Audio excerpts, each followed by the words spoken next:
People who really love their job, who have high levels of intrinsic motivation based on our research, are more likely to consider that love for work as a moral virtue. And what they do is they will actually evaluate their colleagues based on the reasons those colleagues are working and try to help their colleagues with higher levels of intrinsic motivation more compared to those with lower levels of intrinsic motivation.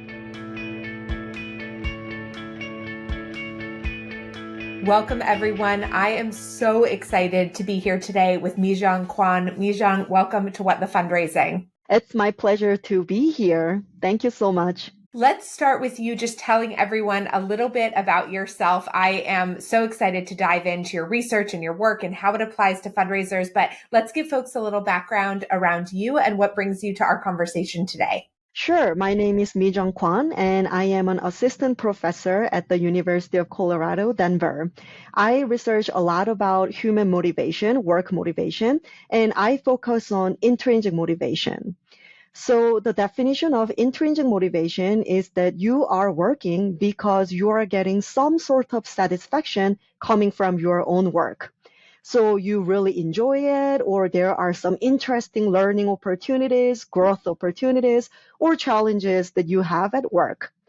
And the difference between previous research on intrinsic motivation and my research is that I am more interested in how we look at each other's motivation and potentially evaluate each other's based on the reasons that others are working rather than how to increase this person's motivation or decrease it. So in my recent paper with my colleagues, we found something very interesting we called the moralization of intrinsic motivation. People who really love their job, who have high levels of intrinsic motivation based on our research, are more likely to consider that love for work as a moral virtue. And what they do is they will actually evaluate their colleagues based on the reasons those colleagues are working and try to help their colleagues with higher levels of intrinsic motivation more compared to those with lower levels of intrinsic motivation. Yeah. Okay. Well, I think it's probably already very obvious to people why I'm so excited to talk to you, because there are so many potential implications of this for the nonprofit sector.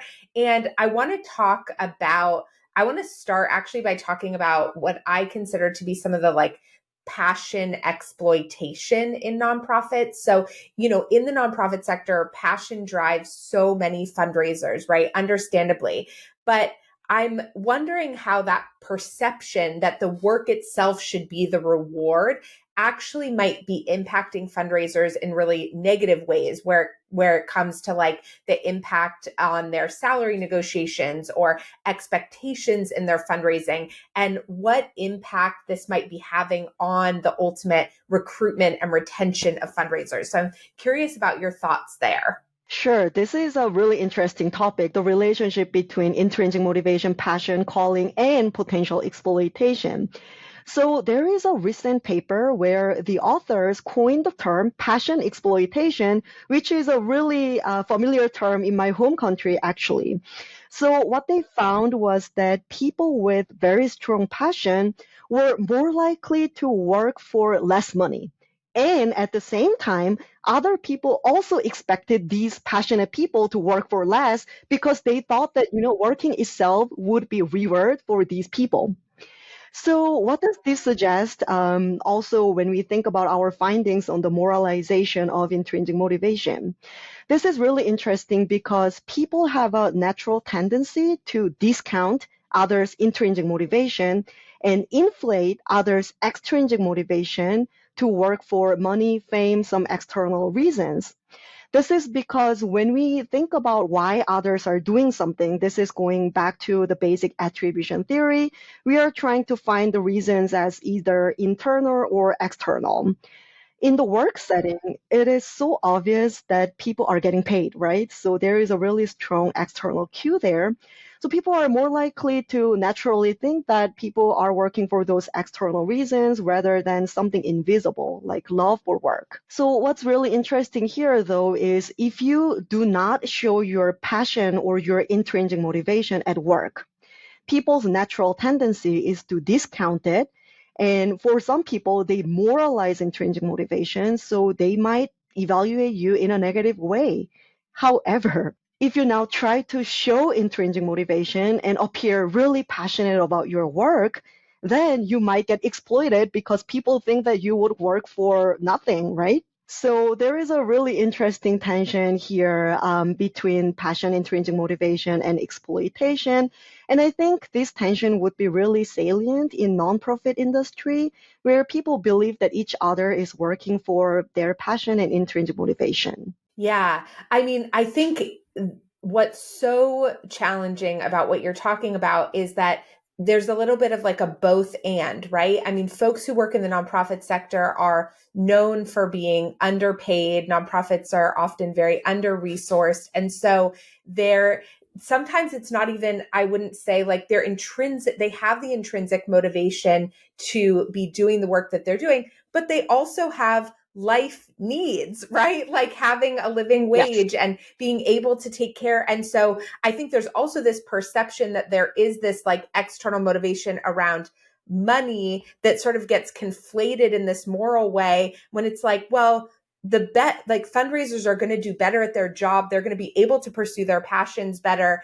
And of course, they're being driven by intrinsic motivation, but they'll be able to do all that better when they're not stressed about how they're meeting their own basic needs.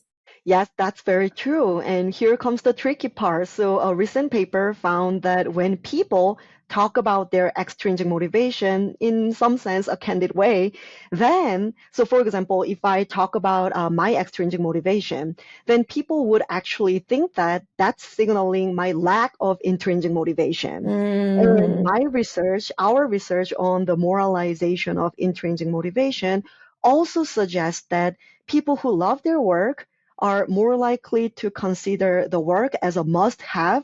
And at the same time, they are also more likely to think that working for money and fame is an immoral thing.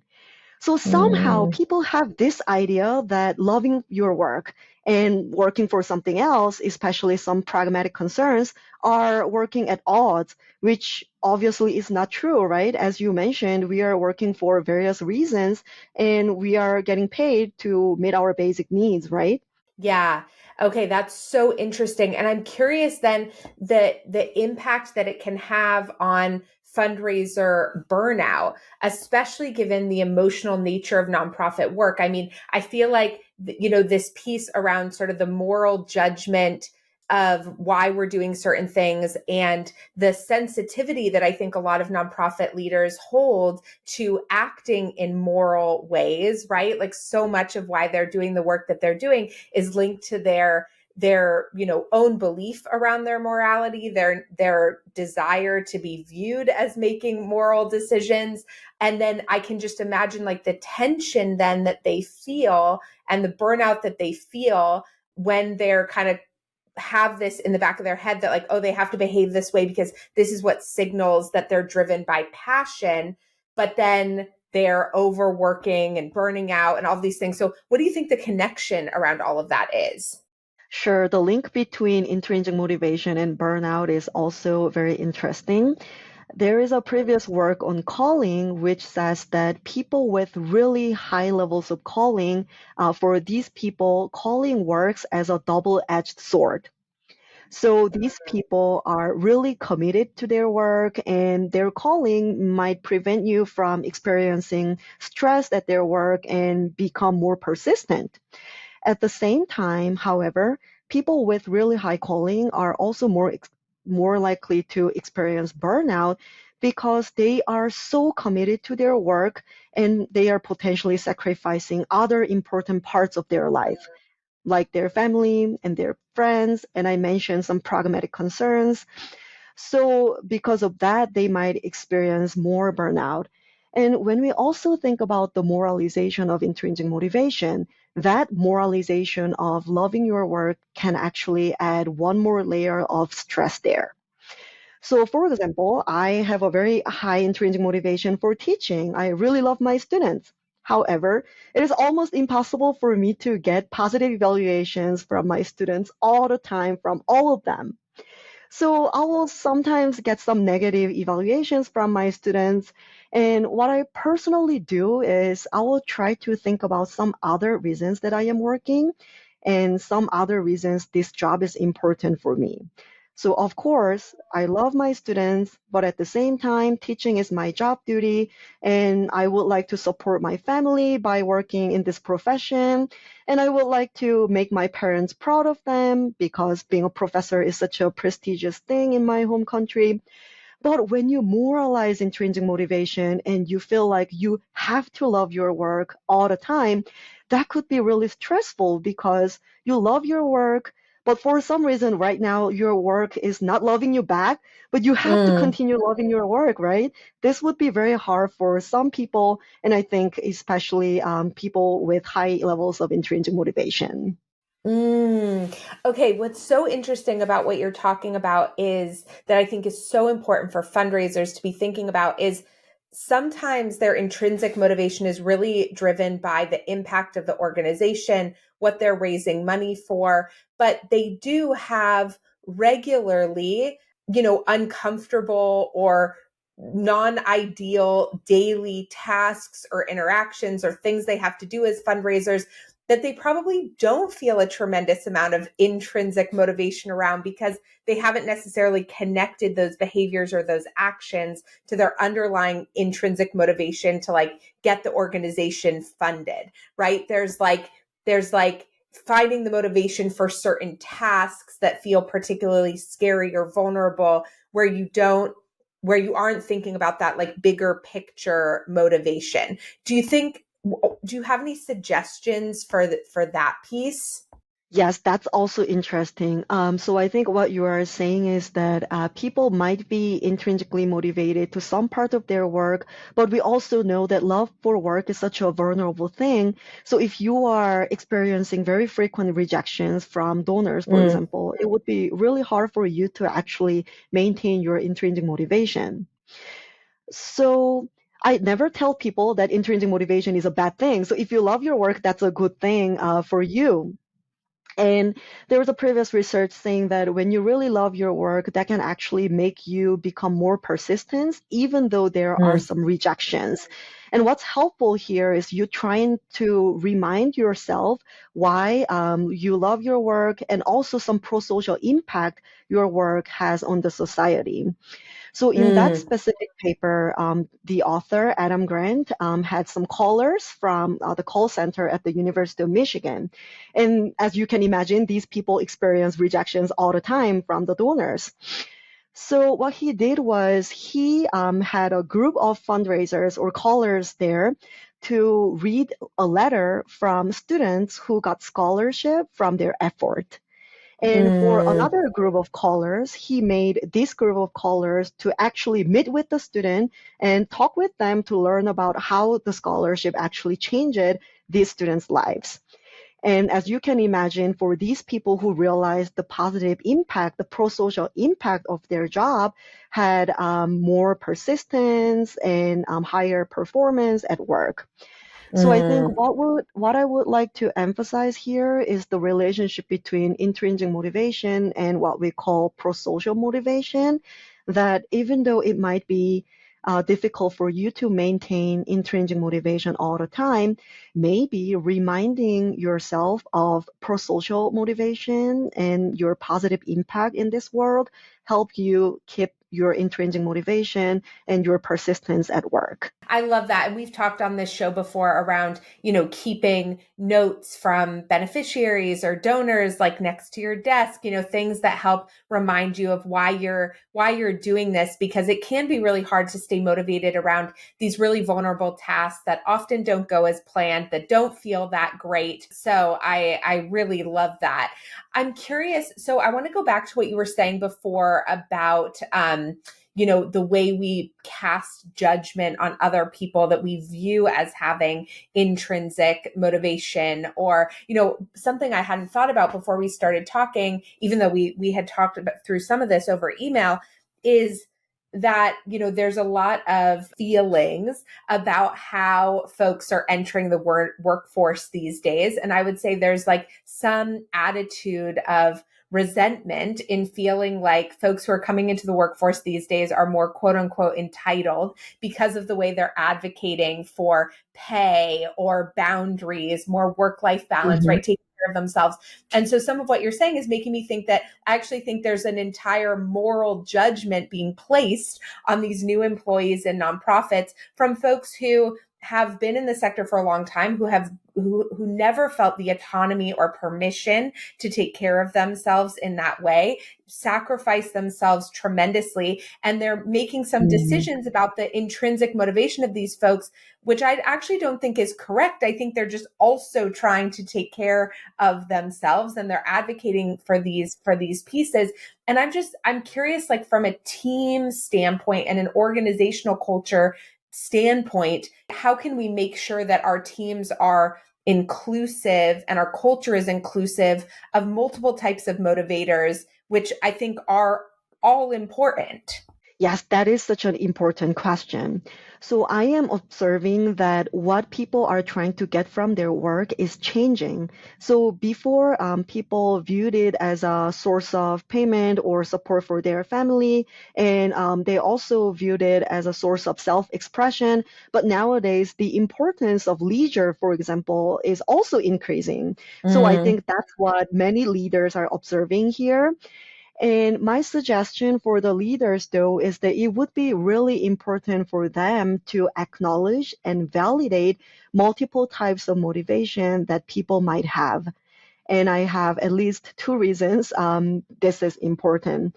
So the first reason is that intrinsic motivation and extrinsic motivation are shaped by cultural backgrounds. So, for example, I am coming from an East Asian country, so I am an international. And in my home country, as I mentioned before, some people would love their work, and that is a good thing for them. But we do not emphasize love in other people or expect it in other people because we put more emphasis on more collectivistic reasons to work, such as, supporting your family, making your parents proud of you. And those are the reasons many students in my home country would choose their job, not just based on whether they like the job or not. So for these people, they may not have strong intrinsic motivation because it is not really natural in their culture, and they may not realize the importance of emphasizing intrinsic motivation in the United States.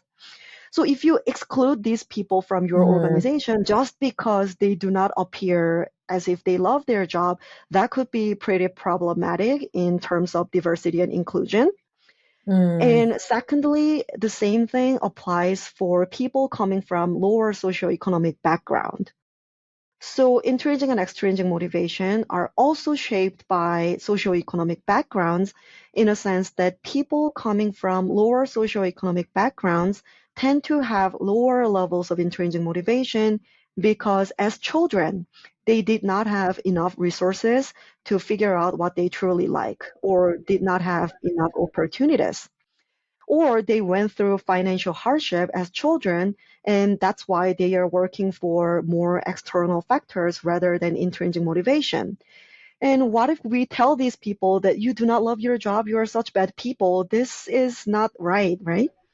So that's why I always suggest leaders that even though you feel like your love for work is the reason that you are so successful at your work and you really value your own intrinsic motivation, you might want to be aware that your love for work might shape your attitude and your value judgment of your colleagues and potentially alienate them, so that if you are aware of this factor, you might be able to validate diverse reasons that people are working and create a more inclusive work environment. okay. I think that is just such important advice for nonprofit leaders, especially as we do talk about, increasing efforts around diversifying teams, and probably something that doesn't get talked about a lot in terms of how our perception of certain things influences our behaviors and responses and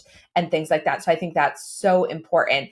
I also think it probably decreases like being extrinsically motivated is not a bad thing. And in fact, like in a lot of other ways, it drives tremendously positive performance. So it's also making me wonder, like, are we missing this whole, because of this like moral assumption that we've placed on motivation, are we missing this whole opportunity to drive increased performance in certain areas in our nonprofits by not embracing other forms of motivation? Sure, I really agree with your point. So I think as people started to put value on intrinsic motivation, and because of the tendency that people think that intrinsic motivation work at odds with extrinsic motivation, they are really missing the fact that having multiple types of motivation is natural and often beneficial for organizations. So there is a number of research saying that yes, intrinsic motivation would lead to positive performance, but so as extrinsic motivation. And there is a previous research saying that people have the best performance when they have both intrinsic motivation and extrinsic motivation at the same time, or intrinsic motivation and pro-social motivation at the same time. And there is another paper that I really like about what they call as family motivation.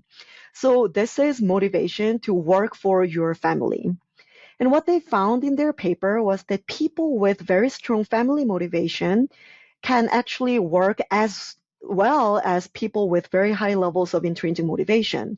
So they basically found that family motivation can substitute intrinsic motivation in some sense that for people who had lower intrinsic motivation but higher family motivation, they had just as good persistence and performance as people with high intrinsic motivation.